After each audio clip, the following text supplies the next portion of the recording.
Una sa lahat,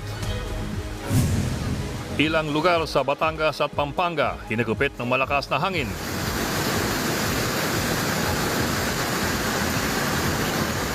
Habang ang bagyong Julian, posibleng lumakas at maging typhoon category ngayong weekend. Ang magiging lagay ng panahon sa mga susunod na araw, alamin. Magandang gabi, Pilipinas. Sa Frontline tonight. Dating PCSO General Manager Roina Garma at NAPOLCOM Commissioner Edilberto Leonardo pinasasampa ng reklamong murder matapos iturong nagpapatay sa isang dating opisyal ng PCSO. Colonel Garma is a woman disguised as a meek lamb, but deep inside her, she is a ruthless killer.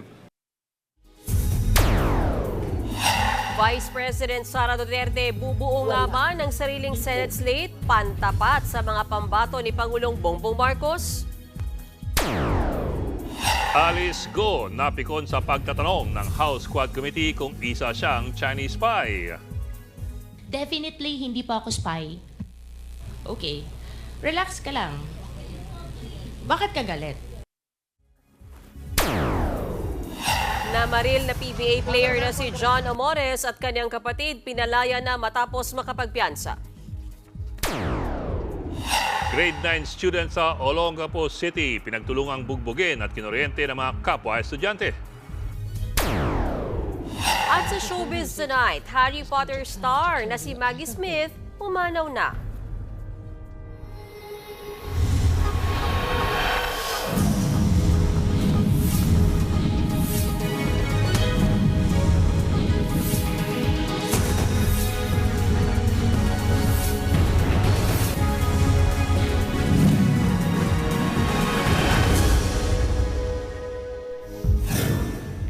Isang ruthless killer, ganyan po tinawag ng isang kongresista si dating PCSO General Manager Roina Garma matapos siyang iturong nasa likod ng pagpatay sa kasama niyang opisyal. Inirekomenda na ang paghasampa ng reklamong murder laban kay Garma at isa pang pulis sa sangkot din sa pananambang. Nasa frontline na balitang yan, Marian Enriquez. Sakit sa dibdib kasi po, pumatay kami ng inosente. Makalipas ang 4 na taon, lumantad kanina sa House Quad Committee si Police Lieutenant Colonel Santi Mendoza ng PNP Drug Enforcement Group. Labis daw niyang pinagsisisihan ang pagpapatay sa PCSO Board Secretary na si Wesley Barayuga noong July 2020. Tinambangan si Barayuga habang sakay ng pick-up sa Mandaluyong. Sa pagdinig isiniwalat ni Mendoza kung sino ang mga nag-utos para ipapatay si Barayuga. Yan daw ay sina NAPOLCOM Commissioner Edilberto Leonardo na nasa PNP noon at si dating PCSO General Manager Roina Garma. Sangkot daw kasi si Barayuga sa iligal na droga. Matapos matanggap ang impormasyon, sinabi ko kay Sir Leonardo na dahil isang opisyal ng gobyerno ang target, mahalaga na magsagawa ako ng sarili kong verifikasyon. Ngunit sinabi niya na hindi na kinakailangan dahil ang utos ay mula kay GM Garma, dating Colonel Roina Garma, na may personal na kaalaman tungkol sa mga iligal na aktibidad ng droga ni Wesley Barayuga. Kwento pa ni Mendoza, nasa deputy chief siya ng PNP administration noong October 2019 nang matanggap ang aniyay special project mula kay Colonel Leonardo. Ito raw ang magdidikta sa direksyon ng kanyang karera bilang pulis. Hanggang noong June 2020, nakahanap ng hitman si Mendoza sa pamamagitan ng middleman na si Nelson Mariano. Dito na ibinigay ni Mendoza ang mga impormasyon tungkol sa target na si Barayuga. Nag-issue na si Ma'am Garma ng isang service vehicle para gamitin ni Wesley Barayuga at binigay sa akin ang description at plate number ng sasakyan. Ipinasa ko ang lahat ng impormasyong ito kay Nelson Mariano. Nang mapatay si Barayuga, nagbigay daw ng 300,000 pesos si Garma bilang kabayaran. Pinaghati-hatian daw nila ito kung saan 40,000 pesos ang natanggap umano ni Mendoza. Pero bago ang pananambang, meron daw dapat isisiwala si Barayuga tungkol sa katiwalian sa PCSO. Ayon yan kay Surigao del Sur 2nd District Representative Johnny Pimentel. He was prepared to testify against the corruption and illegal practices in PCSO. The motive of the killing of General Barayuga was to stop General Barayuga from testifying against Colonel Garma. Pero ang mga paratang na yan, pinabulaan na ni Garma at Leonardo. As the board of the secretary, he just takes note. Nagulat lang po ako, Mr. Nagulat Chair. lang. I didn't expect it po. So this is the first time you heard na you are being implicated in the death of General Barayuga. Yes, Mr. Chair. You would never, at any instance, order the death of any other person. Yes, Correct? Mr. Chair. Never talaga. Hindi po, lalong-lalo na po kasamahan ko pa sa opisina. Mabait po yung... Hindi ko po siya pwedeng utusan dahil hindi ko nga po siya gaanong kilala. Okay. Alam ko lang underclass po siya. Nagulat nga rin po ako, Mr. Chair. Lagi na lang po ako nasasali. Bukod kay Barayuga, isinangkot na rin si Garma sa pagpapapatay sa 3 Chinese drug lords sa Davao noong 2016. Meron ding napatay na higit 100 nang ma-assign siya sa Cebu City, ayon daw kay Mayor Tommy Osmeña. Colonel Garma is a woman disguised as a meek lamb, but deep inside her, she is a ruthless killer, killing without mercy innocent people, killing without remorse innocent victims, especially on the war on drugs. Nagmosyon si House Good Government Committee Vice Chairperson Johnny Pimentel na isama sa kanilang committee report ang paghahain ng reklamong murder laban kina dating PCSO General Manager Royina Garma at NAPOLCOM Commissioner Edelberto Leonardo, bagay na inaprubahan ng Quad Committee. Samantala, lumabas din sa pagdinig na pinasok ni Garma ang ilang kaanak sa PCSO noong siya ang nakaupong general manager, kabilang ang kanyang anak na inappoint niya bilang confidential agent kahit hindi umano kwalipikado. I will tell you the qualification of a confidential agent. 1, a bachelor's degree in criminal justice. 2, may experience siya. Previous experience in law enforcement. Meron ba siyang experience sa law enforcement? None, Mr. Chair. Correct. She's very competent in report writing, Mr. Chair, in editing communications. Nagbabalita mula sa Frontline, Marian Enriquez, News 5. Makakalipas ang 4 na taon, saka lamang naisiwalat ang umunoy mga nasa likod ng pagpatay kay PCSO Board Secretary Wesley Barayuga. Balikan po natin ang nangyaring pananambang sa dating opisyal sa report na ito. July 30, 2020, nakunan sa CCTV ang pagdaan ng isang pickup truck sa Barangay Highway Hills sa Mandaluyong. Sakay niya ang nooy PCSO Board Secretary na si Wesley Barayuga. Maya-maya, isang rider ang huminto sa tabi ng pickup.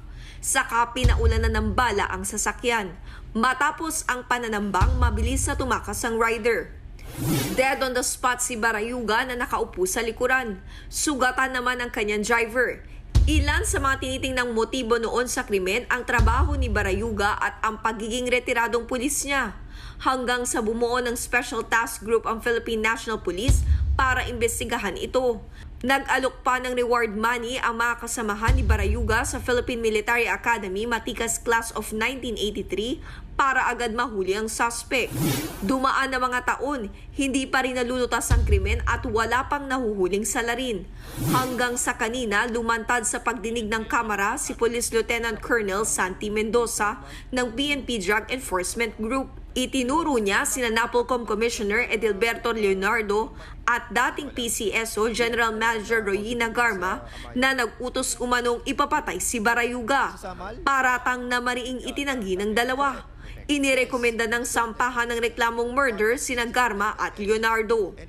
Nagbabalita mula sa Frontline, Faith Del Mundo, News 5.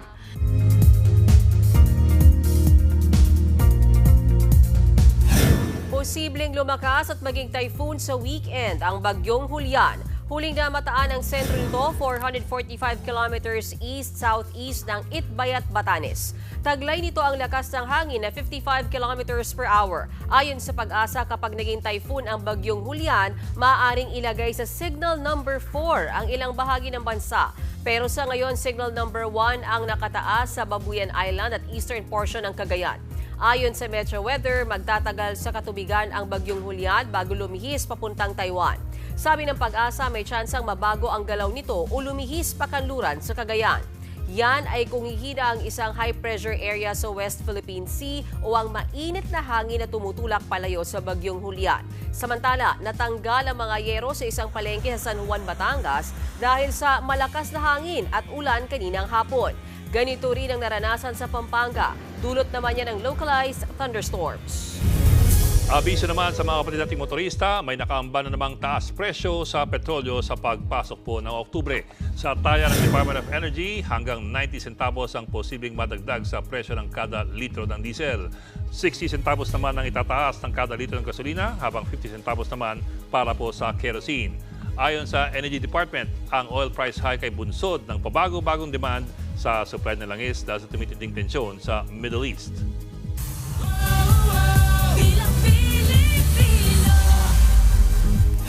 May sagot si Vice President Sara Duterte kung bubuo ba siya ng sariling senatorial slate na pantapat sa mga pambato ng Administrasyong Marcos. Habang ang ibang partido, kanya-kanya na ring pagpapakilala ng mga kandidato. Nasa frontline ng balitang yan si Ria Fernandez.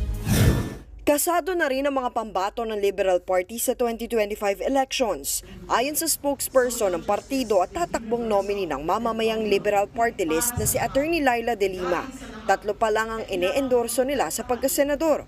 Unang pinangalanan si dating senador at party chairman Kiko Pangilinan. Makakasama niya si Attorney Shell Jokno at dating senador Bam Aquino. Right now, wala po akong nakikita o naririnig na merong pangalan o mga pangalan na idadagdag pa sa mga kandidato ng oposisyon. Now, as to whether or not we will also be entering into some sort of coalition with other groups, especially opposition groups, ay hindi ko pa po yan masasagot. Ayon kay De Lima, determinado ang LP na makabawi sa eleksyon kaya mabusisi sila sa pagpili ng kaalyado. Hindi lang dapat ganon ang criteria na dahil popular ka sa masa, popular ka dahil sa pagka-showbiz personality mo, actor or singer or whatever. Hindi lang ganon. Dapat, you have to be able to demonstrate by your actions, by your beliefs, and by your track record as a personality, a public personality, that yung mga values na yan. Kanina, formal na ring ipinroklama ng Partido Lakas ng Masa o PLM ang pagtakbo sa pagkasenador ng labor leaders na sina Leody de Guzman at Luke Espiritu. Hindi sila pinalad noong 2022 elections at kung mananalo sa 2025, kapakanan ng mga manggagawa, paglikha ng trabaho at pagpapatigil sa kontraktualisasyon ng kanilang isusulong. Para magsisimula kami ni Atty. Luke ngayon na hindi tulad ng dati, kasi yung pagtakbo ko bilang Pangulo at saka yung pagtakbo niya bilang senador, nagkaroon din ng may inabot na level na pag-angat ba, consciousness at recognition sa masa, at yun ay magandang puhunan. We could build from that sort of an achievement in 2022 and continue the fight in 2025. And the fight is for us to be able to present real alternatives, real solutions to poverty. Nagdaos na rin ng National Assembly kanina ang Pimentel faction ng Partido Demokratiko Pilipino o PDP laban.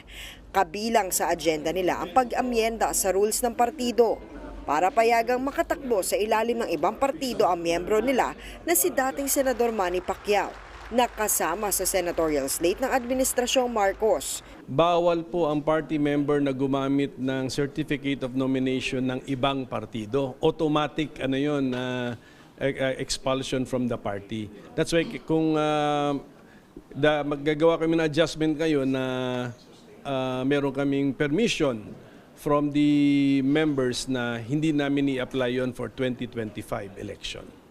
Kaugnay naman sa usap-usapang bubuo ng sariling senatorial slate si Vice President Sara Duterte para tapatan ang mga manok ng Administrasyong Marcos, heto lang ang kanyang sagot. Wala akong senators kasi nga sabi ko, nakatutok kami defending the office of the Vice President. I feel that that is my primary duty. Malayo pa naman kasi yung kampanya. Sa February pa siya magsisimula. Una nang sinabi ng bise na tatakbo sa Senado ang amang si dating Pangulong Rodrigo Duterte at mga kapatid niyang sina Mayor Baste at Congressman Paulo Duterte. Pero hindi na raw alam ni VP Sara kung matutuloy pa ito. Magkakaalaman na lang sa paghahain ng Certificate of Candidacy sa susunod na linggo.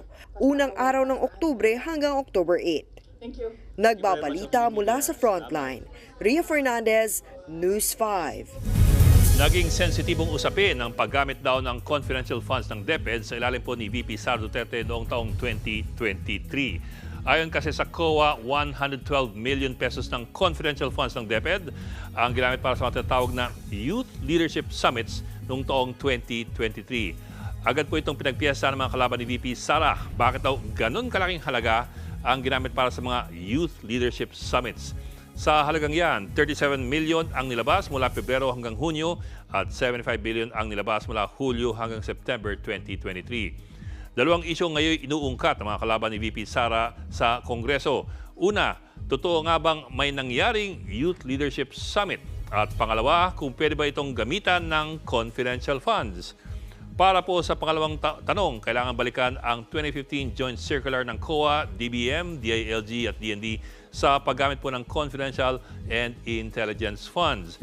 Ayon po sa circular, ang confidential funds ay para lamang sa mga gastos ng civilian agencies na may kaugnayan sa surveillance activities. Ano ang pasok dito? Yan po yung pagbili ng impormasyon na may kinalaman sa national security and peace and order at pag-reward sa mga impormante. Kasama rin dyan ang rental ng mga sasakyan, mga safe house, mga kagamitan para po sa misyon na yan. At ang pagtuklas sa mga illegal na gawain na maaaring maging panganib sa mga tauhan ng nasabing ahensya. Kung ganoon po, maaaring hindi pasok ang mga Youth Leadership Summits ng DepEd sa mga kategoryang pinapayagan para sa paggastos ng mga confidential funds. Ang hindi pagsunod sa memorandum circular na ito ay maaaring basihan para sa disciplinary action ayon po dun sa circular. Doon naman tayo sa tanong na kung meron nga bang ginawang ganyang mga leadership summits ang DepEd. Ang parinig kasi ng mga congressman, wala naman daw matibay na pruweba na nangyari ang mga ito. Mukha namang merong mga ginawang youth leadership summits ang DepEd noong 2023. Halimbawa, ito po ang memo ng DepEd Central Luzon tungkol sa National Youth Leadership Summit na gagawin sa Pasig City noong November 25 at November 26.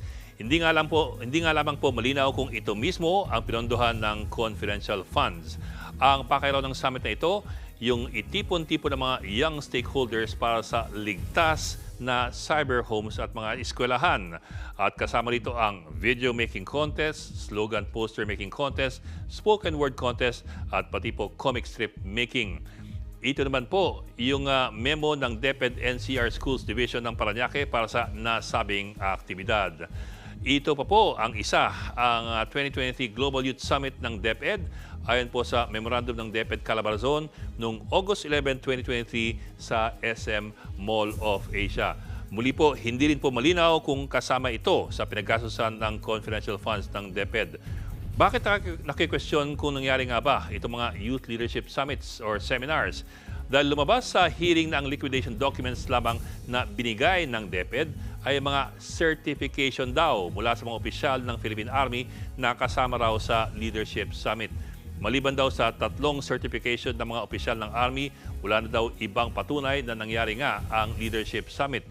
Medyo bitin nga naman. Ayon kasi sa Joint Memorandum Circular, ang hindi pag-liquidate ng maayos ng isang opisyal ng kanyang confidential or intelligence funds ay maituturing ng prima facie evidence na ginamit niya ito para sa kanyang sariling interes. Pero pamilyar o guilty din naman ang Kongreso sa konsepto ng liquidation by certification. Dahil sa matagal po na panahon, yan din ang ginagawa ng Kongreso para sa kanyang maintenance and operating expenditures. Certification lamang ang kailangan mula sa mambabatas na nagamit daw sa tamang paraan ang pondo ng bayan. Katunayan sa Concurrent Resolution number 10 ng 15th Congress noong 2011, kinilala po itong liquidation by way of certification at pinagpatuloy pa. Ayon kasi sa resolusyon, pinapayagan daw ito kasi ng COA. Pero magmula na maging controversial po ito, marami pong umalma at nangako ang ilang mambabatas na magpapa-audit na raw sila ng kanilang mga pondo. Susunod, grade 9 students sa Olongapo City pinagtulungang bugbugin at kinoryente pa umano. Jan Amores at kanyang kapatid na sangkot sa pamamaril sa Laguna, pansamantalang nakalaya matapos magpiyansa. At 21-member park bomb, tinawag na husband si Korean superstar Lee Min-ho. Magbabalik pa ang Frontline tonight.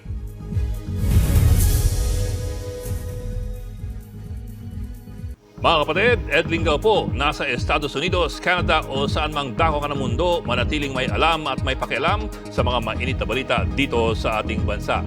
Simulan natin ang bawat araw sa tuloy-tuloy na balitaan sa Frontline. Mag-follow at mag-subscribe sa social media pages ng News 5.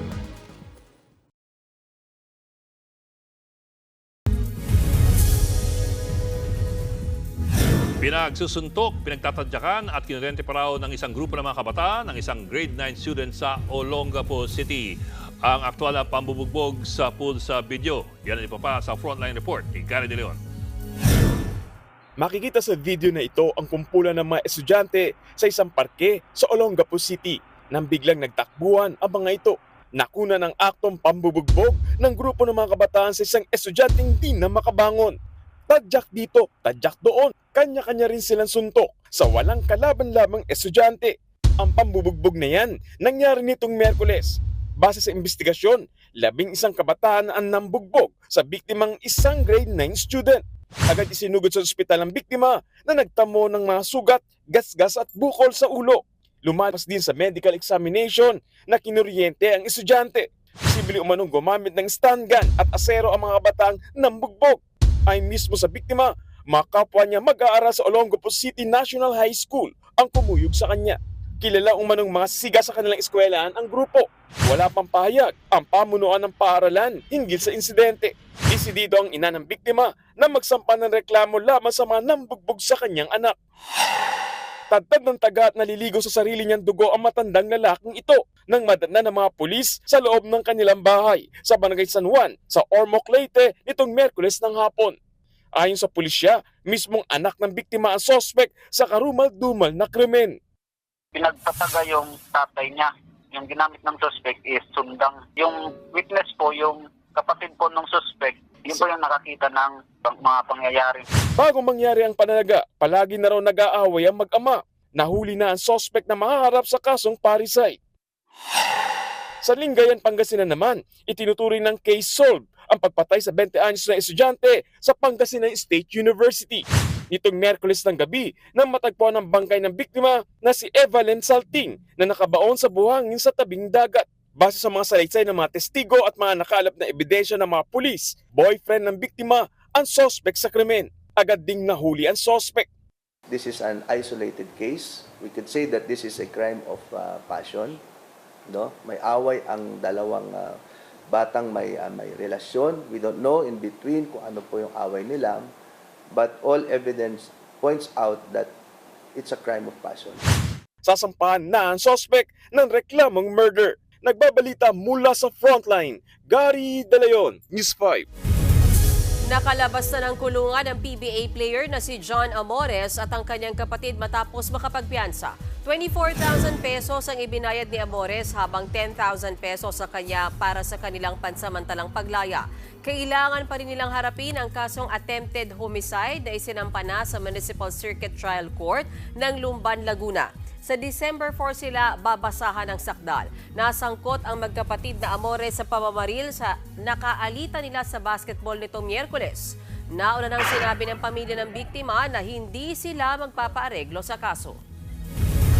Nasabat ng mga otoridad ang nasa 200 million pesos na halaga ng mga pinuslit umanong karne sa 3 storage facility sa Marilao, Bulacan.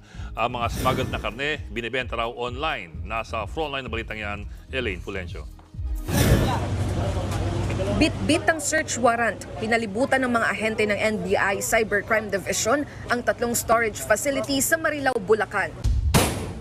Gumamit pa sila ng battering ram para subukang buksan ang gate ng facility. Pero hindi pa rin ito nabuksan, kaya kinailangan pang umakyat sa bintana. Dito na nakapasok ang NBI sa opisina ng cold storage facility. Naabutan pang bukas ang isang computer pero wala nang tao sa loob. Dito na diskubre ang mga nakaimbak umanong smuggled frozen products. Kabilang sa mga nasabat ang karne ng baboy, pato, pigeon, lamb at baka. Maging ang mga isda gaya ng pampano, salmon, pati na rin ng mga hipon at pusit. Mayroon ding exotic gaya ng bullfrog. Nakita rin ang mga kahon na naglalaman ng mga bawang at sibuyas. Nangangamoy at sira ng mga ito nang makita sa labas ng cold storage facility. Nagtungo si NBI Director Jaime Santiago at mga miyembro ng National Meat Inspection para inspeksyonin ang ni-raid na cold storage facility. Tumambad sa mga otoridad ang mga kahon na ito na naglalaman ng samut-saring mga karya at isda na hinihinalang mula sa China. At isa nga sa mga nadiskubre nila ay ang kahon-kahon ng Peking duck. Ito ay banned o mahigpit na ipinagbabawal na makapasok sa ating bansa dahil sa banta ng bird flu. Aabot sa 200 million pesos ang halaga ng mga nasabat. Sa investigasyon ng NBI, ibinebenta ang mga ipinuslit na frozen products online. Pero mailap umano sila kung makipagtransaksyon. Hindi public itong kanilang transaksyon. Yung mga inaalaw lang nila na sumama doon sa kanilang secret channel, doon nangyayari ang transaksyon. So nung na-intercept namin, verify namin. Napag-alaman din ng otoridad na 2021 pa nag-ooperate ang pasilidad, hindi para sa pag-iimbak ng frozen products gaya ng karne at mga isda. Ang kanilang lisensya ay gagawa lamang ng yelo. Gagawa ng yelo at ibebenta, i-retail yung yelo. They are not licensed to have these products in their storage. Delikado rin daw ito sa kalusugan ng sino mang kakain, lalo't hindi ito na inspeksyon ng mga otoridad. Pwede po may sakit na dala. So particularly yung sa mga poultry products, yung bird flu na tinatawag. So zoonotic disease siya, tatamaan at tatamaan, pwede tamaan yung tao. Malaki rin daw ang nababawas sa kaban ng bayan dahil sa mga ipinupuslit na illegal na frozen products sa bansa. 120 million pesos ang buwis na nalulugi sa gobyerno. Mahaharap sa reklamong pagdabag sa Anti-Agricultural Smuggling Act ang 2 Pinoy at 1 Chinese na umano'y mga incorporator ng ni-raid na storage facility. Nagbabalita mula sa Frontline, Elaine Fulgencio, News 5.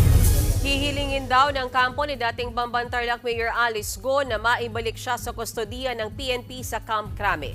Para raw yan matiyak ang seguridad ng dating alkalde. Ayon naman sa BJMP, ligtas si Go sa Pasig City Jail. Naghain kanina ng not guilty plea ang dating alkalde para sa kasong qualified human trafficking.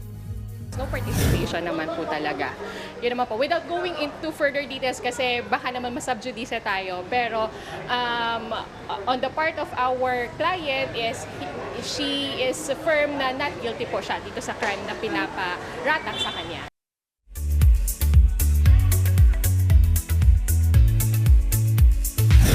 Showbiz tonight na tayo.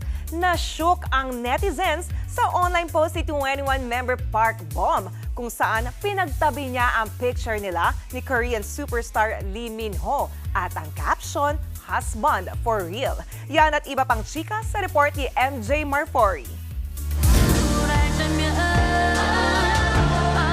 In love nga ba si Bom ng 21?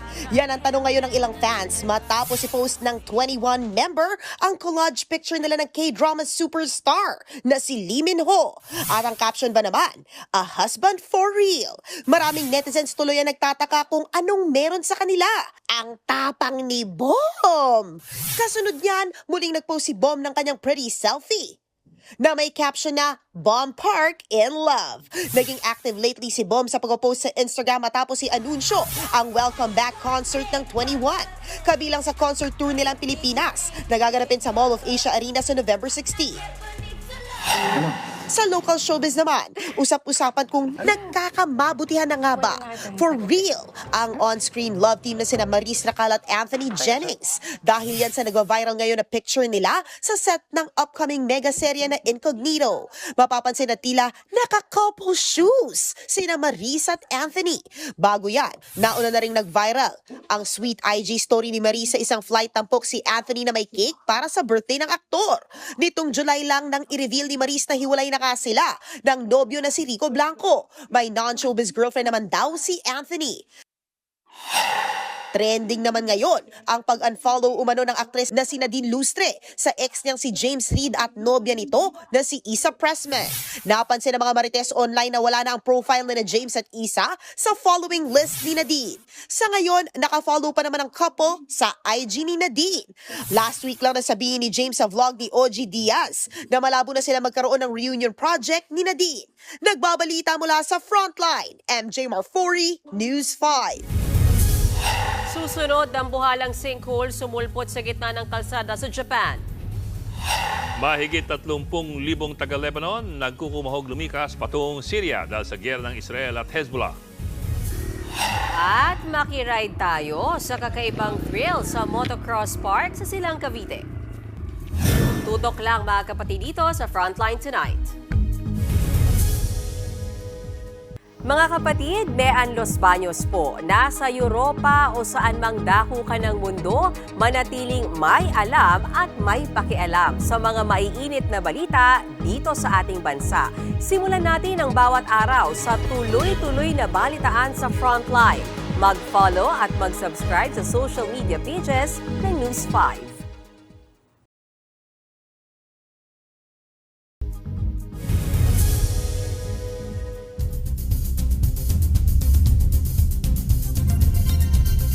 Biglang may sumulpot ang damuhalang sinkhole sa isang intersection sa Hiroshima, Japan.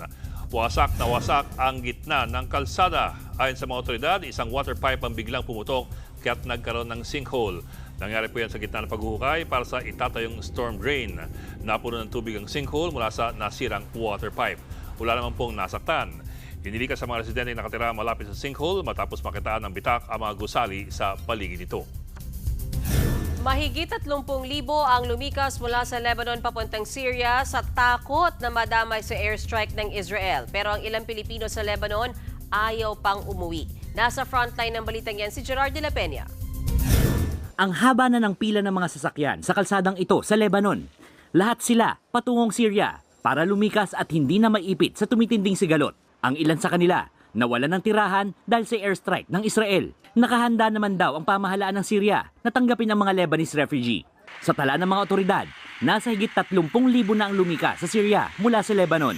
Sa kabila ng tensyon, may ilan pa ring ayaw lumikas at naniniwalang magkakaroon pa ng ceasefire o tigil putukan. Sa huling pag-atake ng Israel laban sa Hezbollah, napatay ang mataas na opisyal ng militanteng grupo. Sa video na inilabas ng Israel Defense Forces, makikita ang sunod-sunod na mga pagsabog sa gusaling ito kung saan umano nagtago ang kanilang target. Ayon sa Health Ministry ng Lebanon, umakyat na sa higit 600 ang nasawi sa airstrike ng Israel.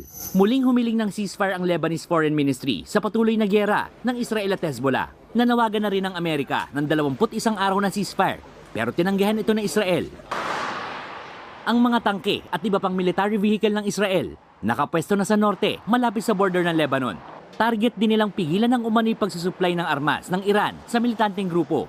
Ayon naman sa ating Department of Foreign Affairs, walang naitalang Pilipinong nasaktan sa mga airstrike. Muling nanawagan ng ahensya sa mga kababayan natin sa Lebanon na lumikas na. Sa kabila ng repatriation program ng gobyerno, marami pa ring Pilipino ang ayaw umuwi. Mas okay na mamatay sa gera kaysa mamatay sa gutom. They love saying that.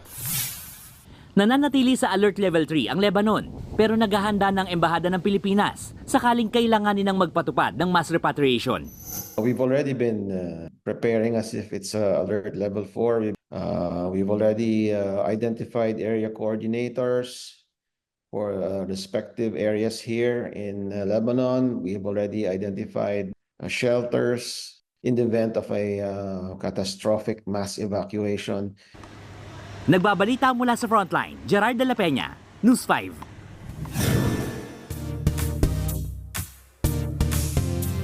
Adrenaline rush ba ang hanap nyo ngayong weekend? Pwedeng-pwedeng sa mga beginner at bagets ang nahanap naming motocross park sa Silang Cavite. Tara, ride tayo dyan!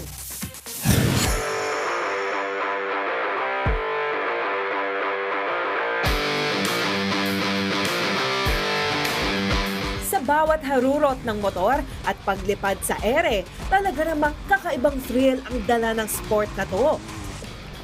Nandito tayo ngayon sa Silang Cavite para harapin ang hamon ng motocross.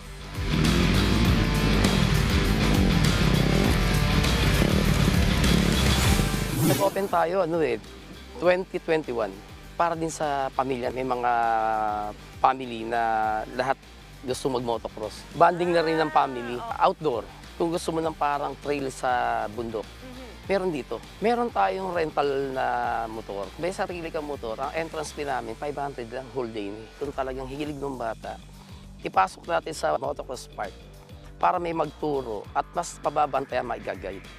Ang magtuturo, walang iba kundi ang 10-time national motocross champion na si Kenneth San Andres. Dito ko unang natutong magmotor. Ang nagturo ang syempre ang champion natin na si Coach Kenneth. Hindi lang basta natuto, nanalo rin sa aking pagsali sa motocross competition noong 2022. Kaya muli ako ay nandito. China-challenge ko ulit ang sarili ko. Pero bago sumabak sa motocross, kailangan munang malaman ng basics. Siyempre, kailangan din ng safety gears. Almost 2 years na akong hindi nakabalik dito. So, back to basic tayo. Wala tayong talon-talon at mabagal lang tayo. Johnny, position na. And post up. Tawid ako. Corner. Right foot down pag right turn. Left turn, left foot. Magsisimula muna sa flat track. Okay, good. Hanggang sa pagkaya na sa jump trail. Okay. Gas. Roll. Nice.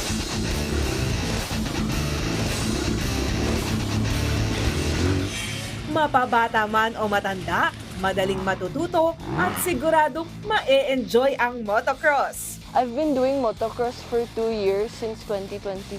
It's because it's really thrilling compared to other sports. It's really good and fun. Sometimes it's challenging and it feels safe here compared to other tracks. I started around 2000. Doon nag-start yung love ko sa two wheels. My kid is also training here. The coaches here are really good. The track itself is a beginner friendly. They're safe to use the track.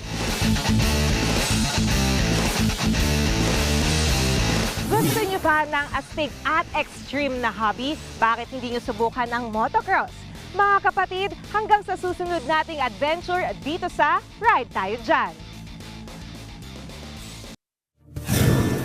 O diba, enjoy na, affordable pa, at ang importante, tuturuan ka ng basics ng pagmomotor. Hanggang sa susunod nating ride, mga kapatid. Abangan, Alice Go. Napiko ng tanungin kung isa pa siyang espiya ng China. Kasi po, ganun din po yung nangyari last time. Sinasabi po nila spy ako. Mahal ko pong Pilipinas, Filipino po ako, hindi po ako spy.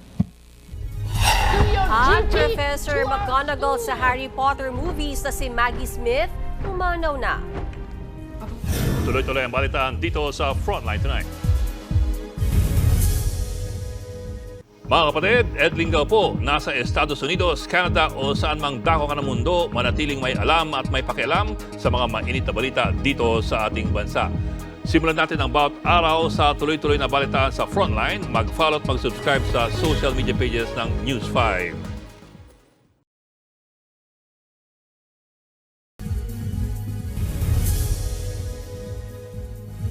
Hindi ako spy. Yan po ang ginigiit ni dating Bamban-Tarlac Mayor Alice Go sa pagdinig ngayong gabi ng House Quad Committee kaugnay ng koneksyon niya sa mga Pogo. Tila napiko na si Go nang maungkat ang umunoy pagiging espiya niya ng China. Ipinalabas sa pagdinig ang ilang minutong clip mula sa report ng foreign media agency na Al Jazeera. Dito kwento ng Chinese tycoon at sinasabing spy na si Xie Zijiang na hiningan siya ni Go ng campaign funds pero hindi niya pinagbigyan. Sangkot sa mga scam si Zijiang na nakakulong ngayon sa Thailand. Ayon kay Go, hindi niya kilala at hindi siya nanghingi ng pondo kay Zijiang. It's better for you to ask him. Kasi siya po yung naglabas ng video, so siya po nakakaalam anong makakapag-benefit po sa kanya. Definitely, hindi po ako spy. Okay. Relax ka lang. Bakit ka galit? Kasi po, ganun din po yung nangyari last time. Sinasabi po nila spy ako. Mahal ko pong Pilipinas, Filipino po ako, hindi po ako spy. Okay, relax lang. Relax ka lang. Diba? You don't have to be so riled up if you know the truth. Dati nang ginitigo na hindi siya Chinese spy. Kumpiyansa raw siyang mapatutunayan to sa mga susunod na araw. Yung tao po na nasa video po kanina, I'll find way para hindi ko po alam kung paano, pero I'll talk to my lawyer, especially the network, magdidemanda po ako.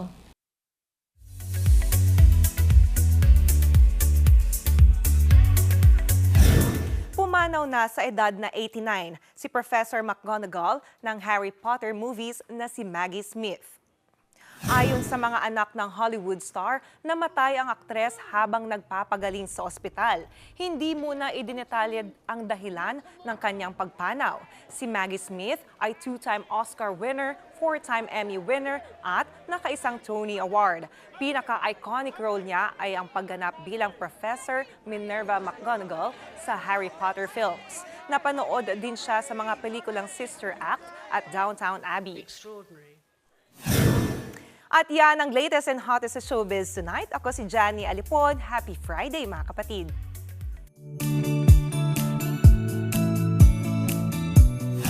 At para naman sa ating pabaong Pampa-Good Night, makulit pero cute na bata mula sa Pampanga ang ating tampok ngayong gabi.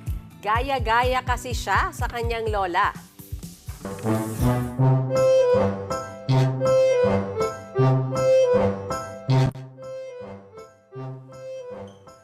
Yan ang magdadalawang taong gulang na si Jaden. Ginagaya niya ang lakad ng kanyang 70 years old na Lola Estrelita.